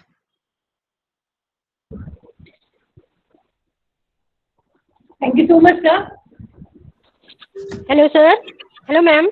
Yes, ma'am. Hello, sir. Sir, my question is, how we calculate the teacher experience for data collection in for NAAC? Teacher experience? Yes, sir. In a particular institution or a whole of the experience of the teacher? No. Obviously, there is some confusion, sir. What is the confusion? The confusion is, if a teacher is working in a particular institution for the 1 year only, but his experience is of about 10 years. No. So what should we collect? See, as far as I think when you are teaching, so that experience should be counted. It should be in the institution. So किसी भी institution में जो भी आप teach कर रहे हैं, जितने समय teach कर रहे हैं, so that experience will be counted as a full-time teacher, not as a visiting teacher, you know. Yes, sir. No, sir, it is full-time teacher, but if I have an experience of 1 year and 2 months, then how we calculate? And what is the timing session for calculating teaching experience? Your institution will submit this data, and it will depend upon the data validation and validation agency how they calculate it, because we don't have that parameters. They have certain parameters. On that basis only they will calculate your teaching experience. Okay, thank you. Sir, namaskar. Namaskar, sir. Hello. Sir, my question is, in certain colleges, maybe throughout India, not only one state, I belong from SP, one teacher is teaching 3 classes of UG, maybe 10 papers they are to be taught. So how far the satisfactory progress can be there? Can there be a mechanism from UGC or NAAC that minimum course to be sanctioned for a particular institution? They should be on the syllabus basis, because if there are 10 students, you have to complete the syllabus. If there are 100 students, the same syllabus is to be completed. Correct, fine. So what do you want to say? I meant to say, some mechanism should be developed from the UGC or NAAC that for the state governments throughout the India, it should be binding that if you are running any subject, at least 2 teachers should be for the UG classes, because 3 classes are there. If one teacher is teaching the science classes, 3 classes, the 10 papers are to be taught. How effectively they can teach? No, I think it is there, because whenever you start a program or course, then the first thing is being asked that how many teachers you have. Do you have sufficient strength of teachers to run this course? Maximum in the interior areas, just single teacher teaching the 3 classes and 10 papers that to be taught. Maybe throughout India, not only one state. It's an example which I'm putting in. Some mechanism that should be developed from the NAAC or UGC that at least minimum 2 posts there should be sanctioned for a paper, for a subject. Agreed. It should be there. Yes, of course, it should be there. But you see, sir. Otherwise, this is going to be a theoretical phenomenon. I understand completely. Practically, 10 paper for a science teacher, 10 paper to be taught, it is very difficult. That's fine. We are talking about the ideal situation, sir. I know that. Just a moment, let me answer you. So actually, in my university itself, I know that, and as I said, the same scenario is everywhere. We are not able to appoint the teachers because of the because of the roster, sometimes because of the court cases and all that. So it is very difficult to retain the teachers. You have to run the institution on the basis of visiting teachers and all that. Provisions are there, but there are the Sorry, sir. Then how we can satisfy the NAAC team? That is true, but the NAAC because peer we have team, to go. We have to go to the truth. We have to go to the fact. That's right. But NAAC peer team members or NAAC people are very generous. They understand your problem. They said that if you have full-time teachers, then it will work. Thank you, sir. Thank you, sir. Thank you. Right. Yes, sir. Okay. Yes, I want to say something about that also. The same situation is everywhere. In case of Maharashtra is also the same case. Appointments are not made full time. Even the regular posts are not filled. So these are the posts which are mostly non-grantable at PG section, and full-time appointment are not possible to the institution also. It is the difficulty at the point of institution also. And I have raised the question for throughout India, not only for a particular state. It is reality. Sir, right. It is reality. Yes, you are absolutely right, sir. It should be made mandatory from the UGC or NAAC. Yes, I am of the same opinion, sir. Okay. Thank you, sir. Chandan sir, this side Dr. Puneet Mathur from Jaipur. Okay, Mathur sir, please go ahead. I have two questions. One is regarding the slow learners. So you said that at the time of admission, after that we need to conduct one exam. And in my opinion, I think it should be based on that exam and based on the performance of a student in the midterm exams. Because if we perform well in some midterm exam, so we should have some remedial measures. Question number one. Second question is that as per my knowledge, the assignments are part of the formative assessment. But in your presentation, you said that the CO can be attained through assignment also. So what is your views? Because according to me, assignments are part of the formative assessment. It's not summative assessments. Yeah, that's right. That's right. So your first question was what? Slow learners, Yes, sir. See, what we do is that it's a continuous assessment, basically. Once student is admitted, and after the induction program, and the practice, I'm talking about the practice of my institution, that we conduct two written test, and one is assignment. So on the basis of first test only, we are able to know through evaluation of their answer sheets, we are able to know that we need extra time should be given to this particular student because he or she is a slow learner. So on the basis of evaluation of first test only, we can identify the slow learner and we can start to give him or her something extra so that he can match to the other students. Assignment doesn't come under that this thing. If I said that, then I'm really sorry. Okay, so in order to calculate the attainment for course outcome, we should not include the assignments. Yeah. Right, sir. Thank you very much, sir. Thank you. Sir, can you specify some examples for innovation and creative teaching? Creative teaching, yes, of course. Just a moment, please.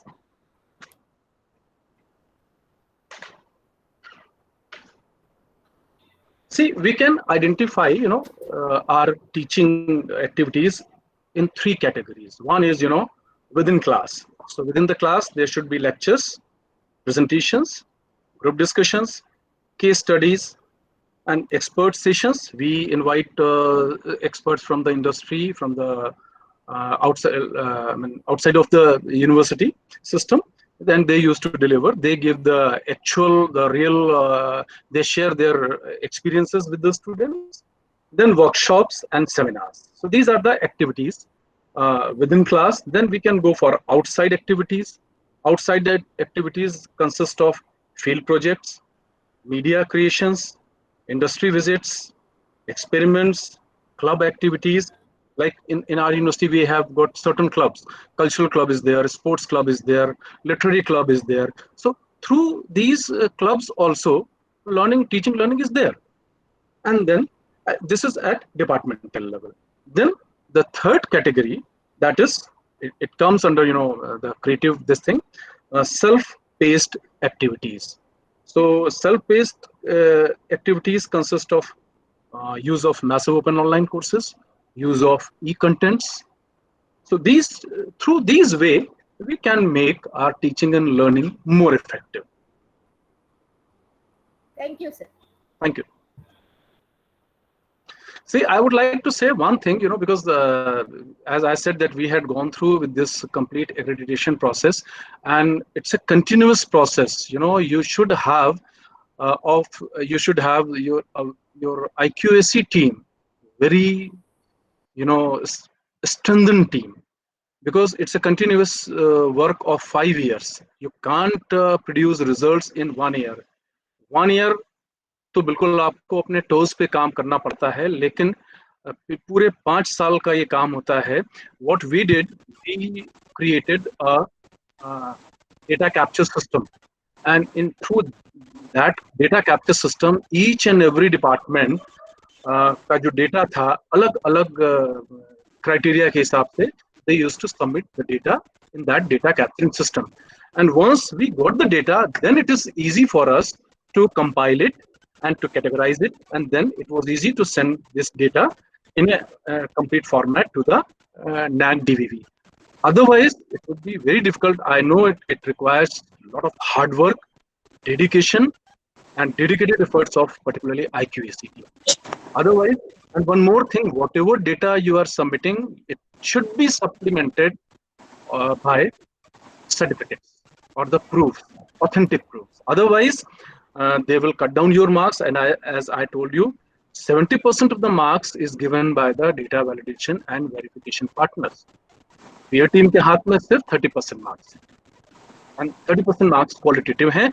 Rest of the जो भी marks हैं वो quantitative metrics पर हैं. Sir, one more question, sir. We have to go for the assessment within a span of 5 years after the completion of 5 years, sir. After the completion of 5 years, sir, they give you a buffer time after that is almost.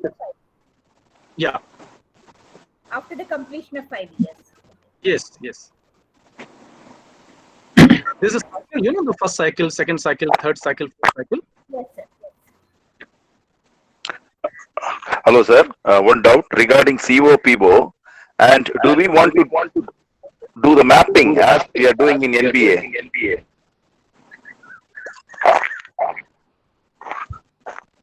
Please go ahead. Yeah, whether we have to do like that. No, I didn't get your question. For NBA, they are mapping PO and PO, PSO and PEO. Do we want to like that for arts and science colleges? There's a lot of feedback. I'm not getting your question here. The calculation of CO-PO.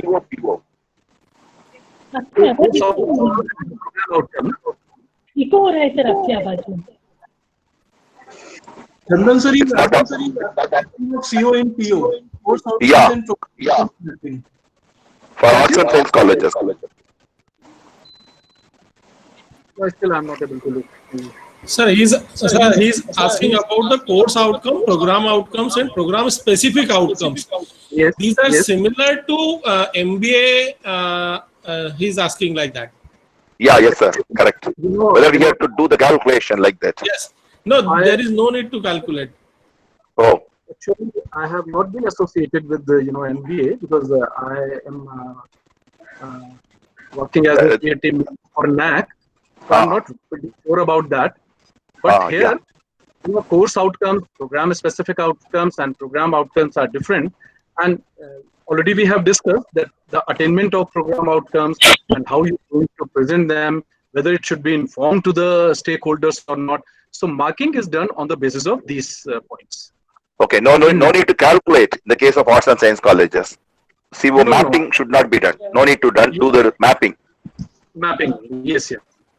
Yeah, thank you. Sir, I think in my opinion, we should calculate the attainment of PO based on the CO only. Because I was the part of NBA team also and NAAC team also. So we did the same thing. What we did in the NBA, we repeated the same thing in the NAAC. Oh, then only we can assess. Then we can give the exact details to the NAAC. Yes, sir. Actually, I was part of NB team and NAAC as well as. So what we did in NBA, we calculated the course outcome. We mapped the course outcome and program outcome for one program only. But for NAAC, we did it for all the programs. So this is the process. Thank you. Thank you, sir. Hello, sir. Good evening, sir. Excuse me, sir. Also, we have conducted many webinars and online quizzes in this lockdown period. Will this be added in creative teaching? Yes, definitely it should be added because this is the first time we are facing this problem, and there should be because at present the accreditation and assessment work is not it is in the top mode, so it should be added, of course. Excuse me, sir. Yes, please. How many years of data have to be collected regarding the students' exams, etc.? 5 years. 5 years. 5 years. Last 5 years. Okay, sir. And the contents of course file, sir? Sorry? Contents for a course file. Content of your course file. Course file, yeah. No, there is a certain format of NAAC, and you will have to submit your data in that format only.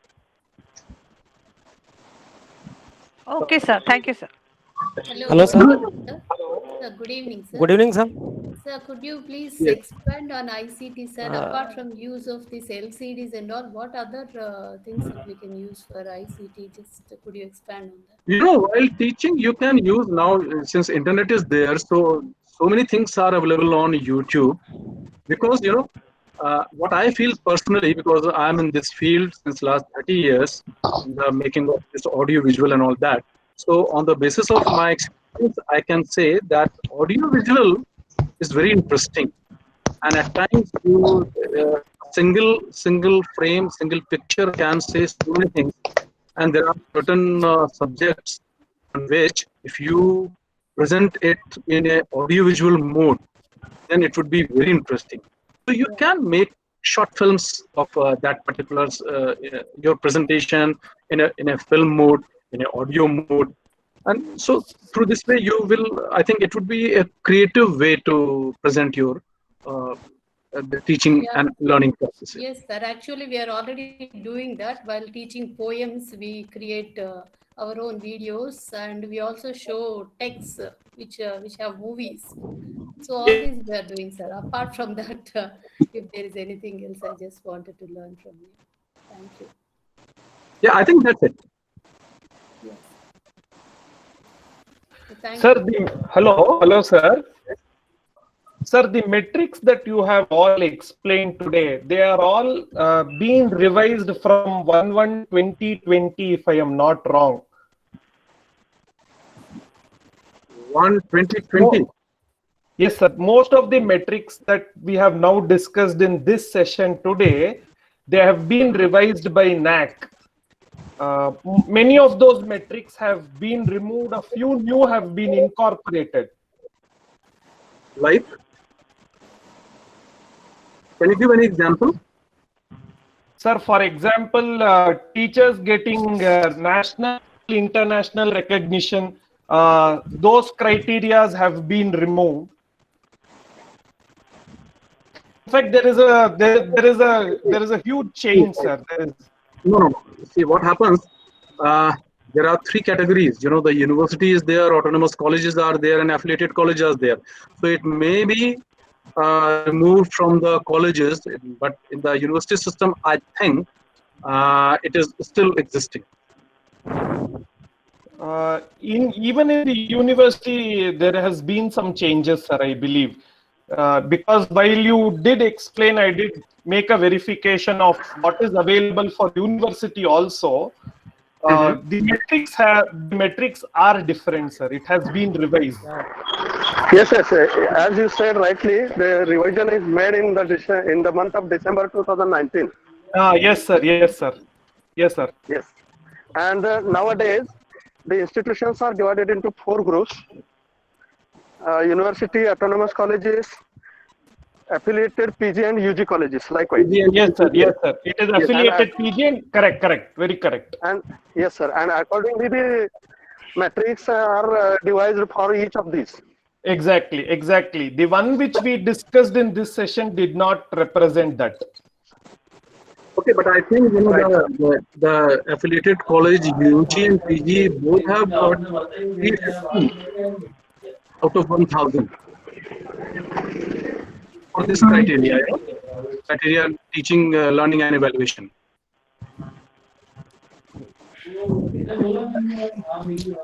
Hello, sir. Hello. Yes, please. Sir, I belong to a government institution which is situated in rural area, and okay. most of the students are from Hindi medium, and they are also coming from rural areas. They do not know, do not operate mail. Then what should be done for student satisfaction survey? That is problem. That is a real problem. But you know, nowadays everyone is using mobile phones. So through mobile phones also, student survey, satisfaction survey can be completed. But they do not operate, sir, mail. They use only WhatsApp or other things on mobile phones. But don't they operate mobile phones even? Even, sir, they are from Hindi medium. They do not know English, and the mails are coming from NAAC, that is in English medium. Then what should be done, sir? I understand this problem because whenever I visit to the institutions of UP and other state Hindi spoken states, so there's a problem. Even for SSR also there is a problem of language. But I think NAAC is now doing work in this area also. They are working in the Hindi medium also. And I would like to say that as far as this NAAC are concerned, Massive Open Online courses are concerned, at present, all these courses are available in English language only. But now, taking in the view this situation, pandemic situations, maybe आने वाला जो समय है वो online education का होगा, तो massive open online courses भी जो है वो हिंदी में और various regional languages में डब किए जा रहे हैं. So मुझे लगता है NAAC ने भी अब इसको accept कर लिया है, even हिंदी में भी SSR वो accept करते हैं. This problem can be sorted out NAAC official. Right. Yes. Good evening, sir. Good evening, sir. I hope I'm audible, sir. This is Dr. Manpreet Kaur Rajpal, the head of the department in Law Institute of Law. So first of all, I'll say you had a very meticulous talk. Though the criteria has changed, but still maximum things are the same. So it was a very informative session. So now I have two questions here. The first one is, sir, about advanced learners and slow learners, sir.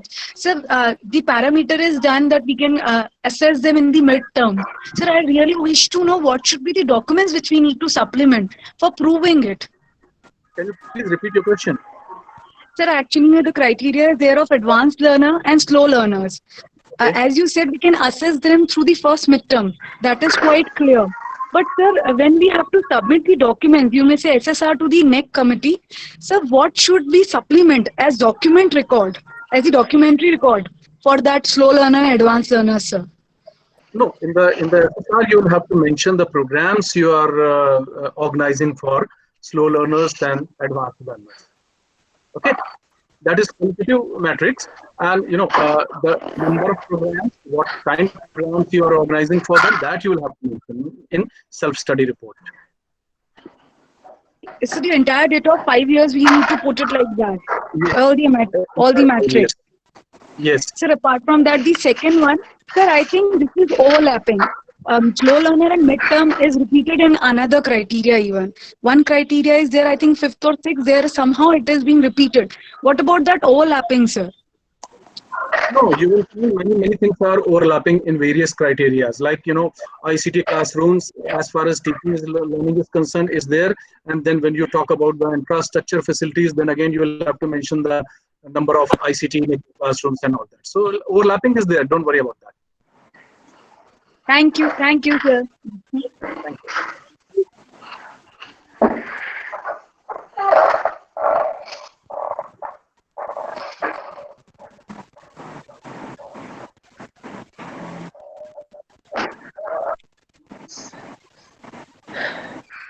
So shall we today? Sir, I have one question. Please. So we have 14 UG departments and 4 PG departments in our institution. In PG departments, only one department is aided, the other 3 is self-financing. Can we call a college as PG or UG college? You have PG classes, no? Yeah, we have PG, but only one is aided. The other 3 courses are self-financing. Can we call our college as PG college? I think so, but I'm not pretty sure. But I think it should. Yeah, it is PG college only. Even if there is one functional PG department, it is PG college. Sir, I want to disturb you, sir. Sir, if your college is in UGC list, then only your college is PG college. Otherwise, your college is not PG college. So you have to search on UGC website and go through that. If your college is in PG status, then only your college is PG, otherwise no. Okay, sir. Thank you. Anybody else? Sir, I am Kapil Deshwal from Gujarat Vidyapeeth. जी. Hello जी कपिल जी बोलिए. हाँ sir, हमारे यहाँ ऐसा है कि कई छात्र हैं जो, क्योंकि हम विद्यापीठ की स्थापना ही गांव का उत्कर्ष करने के लिए की गई थी, जी. तो कई छात्र हैं जो गांव में जाके और वहां डेवलपमेंट में काम करते हैं और पूरा अपने जीवन उसी में लगाते हैं. तो ये जो स्टूडेंट का जो एनरिचमेंट करने की बात है, उसमें तो सिर्फ जॉब की बात आ रही है और आगे की पढ़ाई की बात आ रही है. तो वहां पर हम उसको कैसे रखें सर? किस चीज को? यही जो बच्चे गांव में जाके डेवलपमेंट कर रहे हैं, गांव के बच्चों को एजुकेशन दे रहे हैं, गांव में से अंधश्रद्धा दूर कर रहे हैं, गांव को संगठित कर रहे हैं. जी. हाँ, वो कोई गवर्नमेंट एम्प्लॉइज नहीं है.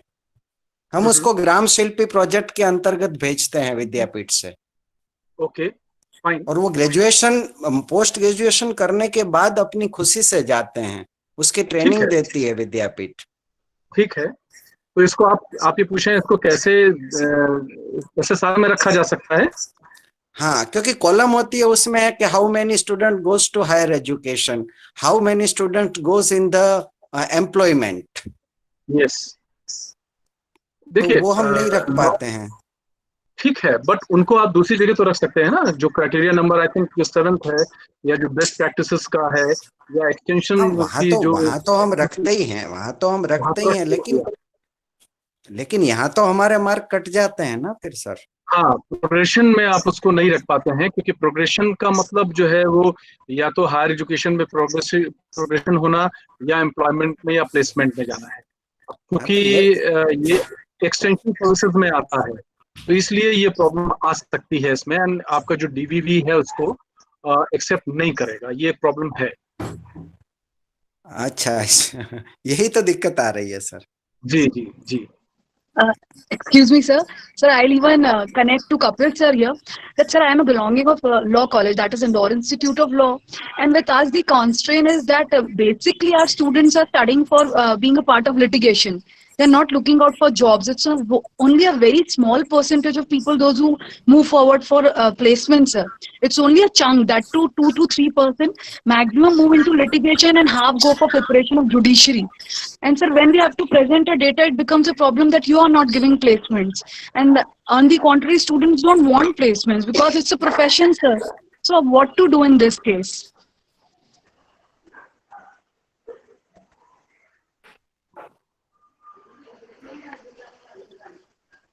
Hello.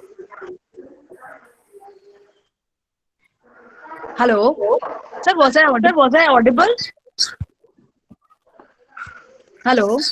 Hello. Sir, was I audible? Or I need to repeat the question? Oh, it would be better if you repeat the question.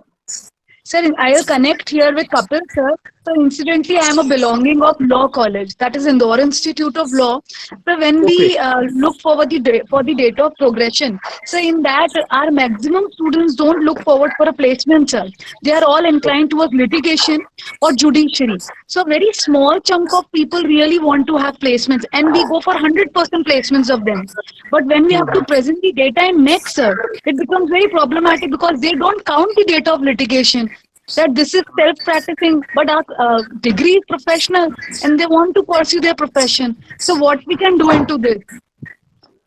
आपका कहना बिल्कुल सही, because the nature of जो course है, it is like that only, because it comes, under kind of startup kind of activity, because they are doing their own going for litigation and all that. So as placement is not there. Like in contrary, in the engineering colleges, placement rate is very high. That problem is there, and that is the problem with this all mechanical kind of system, because if somebody is doing qualitative assessment, he or she can consider this thing, your problem. But as far as data validation is concerned, I don't think that they'll consider it as a placement. That is it, sir. We had faced this problem that they don't consider litigation to be a part. Our 96% students are practicing, sir, and they're into very good practice. That is a way of placement, sir. That is a placement from our end, that they're practicing into high courts of various high courts, Supreme Court of India. But that is. I understand. We do have the law college in our university, but we submitted the data of those students, those who appeared for civil services, and they got selected in civil services. That is the technical problem, Thank you, sir. Maybe in the future, the NAAC people also consider these things. They make changes in their framework and all that. Sir, I really take note of it. Look forward for that, because yes, colleges like us, those who are actually making people professional, we have to have that pain in neck, sir, that they don't really consider it. Litigation, they are discarding at once, that they are not placed. We won't count them under placed. So though these students are themselves looking forward for litigation, sir. Anyway, thank you, sir. Good evening, sir. Very good evening. Yeah, sir. So my question is little bit aligned to the research. If anybody is doing research on NAAC accreditations, which are the prescribed journals for the publication, sir, if you can suggest any 1 or 2, 3, sir. No, I didn't get your question. If Can anybody you repeat the question? actually, I am doing my research work on NAAC accreditations. So if I want to publish, yes, I want to publish my research papers. May I know the journals where we can publish our research papers? I think you can in any. Do you have some journals? Any UGC recognized journal, you can publish your research paper. But if we are working on the quality framework on the educational system, then any journals you have in your mind or in your data bank where we can publish our research papers, sir, related to this particular aspect. Excuse me. Where this scope is aligned, sir. Excuse me. Sir. Can you hear me? This is Professor Diwakar Tiwari from Mizoram University. So tomorrow there is a talk there. It will be discussed in detail. Thank you so much, sir. Thank you. Thanks a lot, sir. We will be discussing the criteria number 3, research and innovation. Yeah, sir. Thank you. So, good evening, sir. Dr. Anupama Nerurkar from Mumbai. Good evening, ma'am. Yeah, sir, this is regarding identify the slow learners. Your voice is not audible. Do we have to go through the Madam. psychology tests? Like, for example, dyslexia student can be considered as slow learner. Yeah. Hello, sir. Yes, ma'am. Yes, ma'am. Please go ahead. Shall I repeat? You have a psychological test, or If you want to identify the slow learners, you should can we do go that. for the? Okay. Yeah, of course you can do that. But on the basis of No, that assessment of papers, we can identify. No issue. in the field of education, there are certain tests are already available. Okay. And through that test also, we can identify slow learners. There's no problem at all. Okay. Only documentation has to be kept. Yeah. Okay. And Another. when you see, when peer team will visit, you will have to show them those documents. Here, I would like to say one more thing. Whatever certificates you have produced to data validation and verification, the same one copy of each certificate you will have to keep with you, and you will have to show to the peer team also. They may check those. Okay, sir. So another question. When we are talking about the reforms of CIE, continuous internal evaluation assessment, what kind of reforms they expect? Because it is as per the schedule, that is 25 marks, they are taking continuous evaluation system for the student.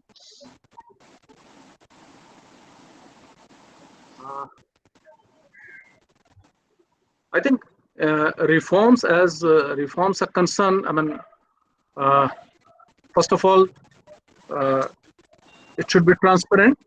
Yeah. Number one, and then you can arrange like open book kind of examination. Like we are facing these days, we are facing a lot of problems. Just before yesterday, we got a notification from UGC that final examination has to be conducted in the month of by the end of September. So the mode of examination could be anything. It would be paper, pencil, pen, paper, offline, online, or open book kind of. Yeah. These kind of reforms Okay. Included. Yeah, Okay. Thank you so much. Thank you.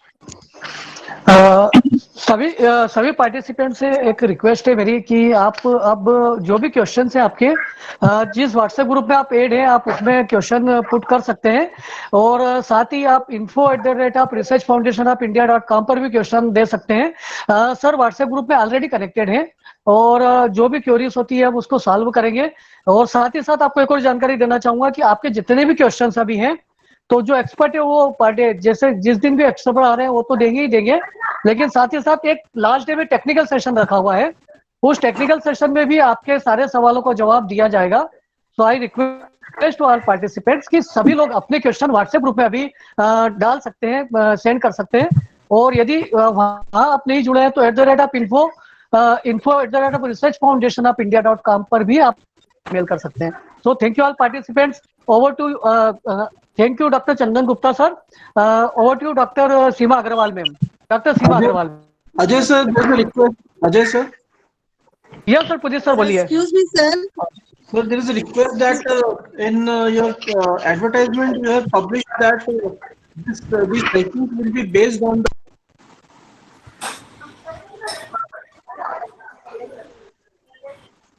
Hello, yeah, thank you all.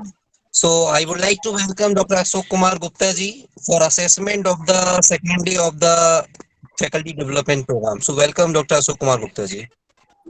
Thank you sir. Doctor Chandan Gupta ji आज उन्होंने काफी अच्छा हमें मार्गदर्शन दिया। उन्होंने बताया कि the prime agenda of NAAC is to assess and accredit institutions of higher learning with all objectives of helping them to work continuously to improve the quality of education.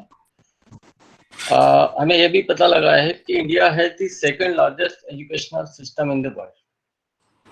Qualitative improvement in higher education to realize the desired dimensions of human resource developing necessitated the establishment of prime quality assurance agency NAAC. Moving further, NAAC declared the year 2006 as the year of students' participation in quality enhancement. Nothing for us without us was the slogan by NAAC to publicize the importance of student participation in the quality enhancement exercise of an institution. He spoke about the teaching, learning, and evaluation process. The rules and regulations are changing time to time of NAAC as well, as we can see in the case of COVID-19. Every day, every hour, every minute, every second, the situation is changing. Likewise, the NAAC is also enhancing the quality and improving the structure. So they are changing the rule. What we have learned today is the known today. When we'll go further, we can see the various aspects of NAAC, but as far as known to us, it is a basic fundamental thing we should know. When we'll apply, so everything will be maybe changed, because if we go for 1 year after or 2 years, so then the situation will be changed. So we have to see that this is the basic fundamental thing of NAAC, and when we'll apply for NAAC, we'll see the current rules and regulation of NAAC. हमने सुना था कि चंदन है इस देश की माटी, और ये भी सुना था कि खुशियां तो चंदन की तरह होती है, दूसरों के माथे पे लगाओ तो आपकी उंगलियां भी महक जाती है, और चंदन का तिलक लगाने से एकाग्रता बढ़ती है और दिमाग को ठंडक पहुंचाती है। चंदन की तरह महकना हम जानते हैं, और डॉक्टर चंदन, आपने हमें चंदन की तरह महका है। मेरा विश्वास है कि RFI एक चंदन वन है और हमारा जीवन भी चंदन की तरह महकने लगेगा। इसमें कई ऐसे चंदन हमें अपनी महक से महका रहे हैं। यूँ तो चंदन पाउडर के लगभग फायदे हम सब जानते हैं, पर कम ही लोगों को पता होगा कि कोई चीज फायदा भी पहुंचाती है तो नुकसान भी पहुंचाती है। इसलिए हमें उसके रूल्स और रेगुलेशन पूरे पता होना चाहिए। तो जहां तक इसका सवाल है कि sir, you rightly focus on quality and quantity both, everything should be on record in prescribed format, ये आपने हमें बताया। आपने NAAC पर अपने उद्बोधन में हमारा ज्ञान वर्धन का बहुत ही नेक काम किया है। धन्यवाद sir. Thanks a lot sir. Thank you so much, sir. Thank you so much. Thank you, Professor Kumar Gupta ji. So, as Research Foundation of India today is going to be announced lifetime membership to Dr. Chandan Gupta sir, honorable speaker for second day of NAAC accreditation. So, congratulations, Dr. Chandan Gupta ji. We are providing a lifetime membership of Research Foundation of India. Welcome to Research Foundation of India family, sir. Welcome. Thank you so much, sir. Thank you. Yeah. Now I would like to call by Dr. Seema Agrawal madam for Dr. Rajesh Vyas sir. That is, he is a mentor of Research Foundation of India also. So over to you, Dr. Seema Agrawal madam, for calling to Dr. Rajesh Vyas sir, please. Thank you so much, sir. Thank you. आज हमारे बीच में doctor Rajesh Vyas sir, principal Christian eminent महाविद्यालय इंदौर उपस्थित हैं। Sir के guidance में college ने 2 बार NAAC में A+ ग्रेड प्राप्त किया है। मैं आदरणीय व्यास सर से निवेदन करती हूं कि सर आए और अपने आशीर्वचन से हमें अनुभूत करें। आदरणीय राजेश व्यास सर।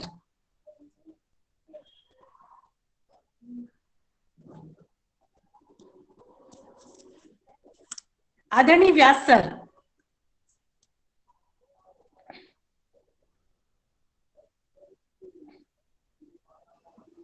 मैम शायद सर का नेटवर्क इशू है, डिस्कनेक्टिंग हुए हैं सर। आई थिंक कनेक्टेड नहीं है। So please continue for what आप थैंक्स। और एक और चीज मैं बताना चाहता हूँ, रिसर्च फाउंडेशन ऑफ इंडिया ने इस NAAC UGC NAAC FDP accreditation वाली प्रोसेस से जितने भी एक्सपर्ट जुड़े हैं उनको लाइफ टाइम मेंबरशिप प्रोवाइड की है। सो thank you RFI and thank you all experts. अभी आज सेकंड सेशन था, अभी आगे आने वाले सेशंस में और भी इससे रिलेटेड अलग अलग क्राइटेरिया पे इंफॉर्मेटिव सेशंस होने वाले हैं। सो हम उसका ईगरली वेट कर रहे हैं। So thank you so much all of you, all guest. Over to doctor Seema Agarwal ma'am. Thank you so much, sir. Now, I would like to call Dr. Pragati Jain ma'am for giving vote of thanks. Dr. Pragati Jain ma'am. Thank you, madam. Yeah, good evening, everyone. As it is well said that gratitude is not only the greatest of virtues, but the parent of all the others. And with this emotion, on the second day of 8 days faculty development program on NAAC accreditation framework, an overview in respect of new guidelines, on behalf of Research Foundation of India and the entire team, I, Dr. Pragati Jain, with great pleasure, extend a deep sense of gratitude towards all. The first and foremost, I express my sincere thanks to Dr. Sandeep Selodkar, Vice Chancellor Dr. APJ Abdul Kalam University, Indore, for his gracious presence and enrichful sharing. Most respectfully, we are extremely grateful to our honorable resource person, Dr. Chandan Gupta, for his expert sharing on NAAC criterion number 2, that is teaching, learning, and evaluation. Dr. Gupta has wonderfully and nicely explained all its measures. Sir, you excellently focused on how effectively the teachers can opt innovative techniques and motivate students towards better online learning.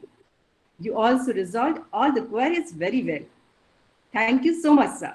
We all have benefited from your session and gained knowledge and would impart your guidance in our future course of action in connection with NAAC accreditation process. Once again, thank you so much, Dr. Gupta. Moving further, I must mention deep sense of appreciation for the organizers, Research Foundation of India, Dr. Suhasini Ari, Director, KG Mittal College, Mumbai, Dr. Rajesh Vyas, Principal, Christian Eminent Academy, Indore, and Dr. Mangal Mishra, Shri Cloth Market Girls Commerce College, Indore. Supported an association with Symbiosis University of Applied Sciences, Indore, Dr. B.R. Ambedkar University of Social Sciences, Indore, Dr. APJ Abdul Kalam University, Indore, Short Shri Kushaldas University, Hanumangarh, Rajasthan, India, Apex University, Jaipur, Rajasthan, World Virtual Conference Forum, sponsored by World Federation of Science and Technology, California, International Research Guide Federation, JRF, and Edu Academic. A big thanks to all the bodies associated with this event. Deep regards and gratitude to the important pillars of RFI, Dr. Saurabh Jain, Chairman, Research Foundation of India, Dr. Ashok Gupta, Vice President, Research Foundation of India and South Asia Board President, Dr. Ajay Jain, Central India Board President and MD Conferencer, Dr. Rajat Sharma, National Convener RFI, Dr. Subrato De, Joint Secretary, Central India Board RFI, Dr. Sanjay Prasad, MP State Convener, Dr. Manish Dubey, MP State President, Dr. Sarita Rana, MP State Secretary, Dr. Prakashini Tiwari, President, Virtual Conference Forum, Dr. Indra Dikshit, Indore Zone President, RFI, Professor Kuldeep Agnihotri, Indore Chapter Head, RFI, all officers, presidents, and experts, Central India Board, and all members of Indore Core Committee. Thanks to all the valuable backing and support. I also wish to express my special gratitude to Research Foundation of India, co-committee members, all team members of RFI boards from different states for their overwhelming support, dedication, teamwork, and untiring efforts. The most important, special, and hearty thanks to all distinguished delegates and participants who have joined from distant places to attend this FDP program. And we sincerely hope that you have gained knowledge from this session and will impart this learning and guidance in future endeavors. And with this hope, I conclude. Once again, thank you so much. Over to you, Dr. Seema Agrawal.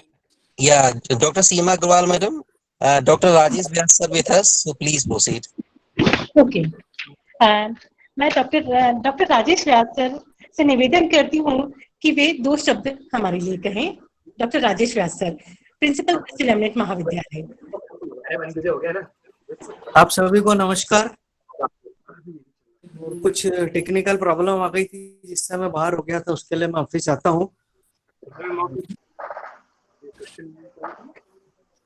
Chandan sir, आज का session बहुत बढ़िया रहा। आपको बहुत बहुत बधाइयाँ और थैंक्स कि आपने RFI के इस कार्यक्रम को एक्सेप्ट किया। आपका जो एक्सपीरियंस और मार्गदर्शन है हम लोगों को हमेशा मिलता रहता है, और टीचिंग लर्निंग, और उसके लिए आपने पहले भी सेमिनार किए हैं। आज का सेमिनार भी काफी बेनिफिशियल सभी के लिए रहा होगा, और मैं आप सभी को, सौरभ जी को, अजय जी को, चंदन जी को धन्यवाद देता हूँ और बहुत बहुत बधाइयाँ देता हूँ। Thanks. Thank you so much sir. आप तो RFI का एक पार्ट ही है और आपकी ब्लेसिंग हमें हमेशा मिलती रहेगी। Thank you so much sir. Thank you so much all the participants. Thank you so much. Thank you so much. आज हमारे साथ में काफी सारे एक्सपर्ट है आने वाली FDP के। डॉक्टर बगारे सर है, दिवाकर तिवारी सर है, रमोला सर है। सो थैंक यू ऑल एक्सपर्ट्स। और आप सभी के सहयोग से इस इतने गंभीर विषय पर, इतने जरूरी विषय पर इतने अच्छे तरीके से सारी चीजें हो पा रही है। तो आप सभी धन्यवाद के पात्र हैं, और आपके गाइडेंस से, आपके मार्गदर्शन से निश्चित ही इस क्रिटिकल प्रोसेस को समझने में सभी को आसानी होगी। और जो इस विषय से संबंधित समस्याएं चली आ रही है, जो बहुत सारे लोगों के मन में क्योरी है, और जो कंटिन्यूएशन में चीजें इस विषय से जुड़ी हुई है, तो हमें उम्मीद है कि इस FDP के माध्यम से कम उन समस्याओं, उन क्योरी का समाधान मिलेगा। तो आप सब विद्वानों को, आप सब अतिथियों को, आप सब एक्सपर्ट को रिसर्च फाउंडेशन ऑफ इंडिया की तरफ से बहुत बहुत धन्यवाद। धन्यवाद डॉक्टर चंदन गुप्ता सर, धन्यवाद डॉक्टर राजेश व्यास सर, और भी हमारे सारे expert, Pagare sir, Tiwari sir, Ramola sir, and all associate, Gujarat Vidyapith, Symbiosis university, हर यूनिवर्सिटी से जुड़े हुए सभी विद्वानों को, इवन सारे सभी कॉलेज से जुड़े हुए, KG मित्तल कॉलेज से सुहासिनी आर्य मैम, साथ ही साथ में डॉक्टर मंगल मिश्रा सर, और सभी विद्वानों को, इस फील्ड से जुड़े हुए सभी विद्वानों को सादर नमन, बहुत बहुत धन्यवाद, और आप सभी का सहयोग बना रहे। Thank you so much all participants. Thank you Chandan sir, thank you Chandan sir. Pagare sir, thank you. जी thank you sir, thank you. Good evening. Yes, Divakar sir है क्या? दिवाकर सर है sir, Divakar sir. Good evening Divakar sir, good evening.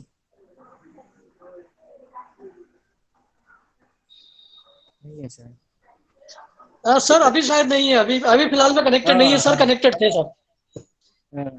चलिए, thank you so much, thank you so much, बधाइयाँ आपको। Yes thank you so much.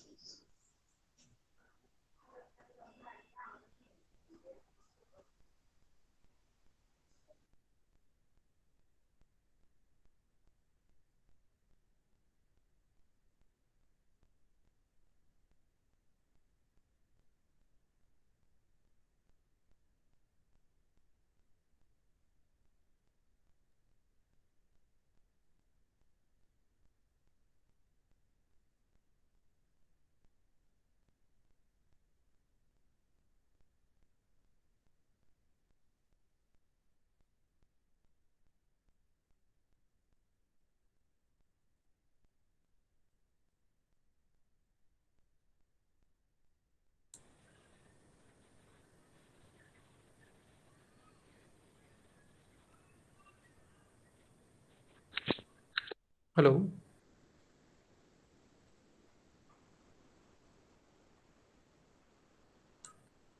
Hello.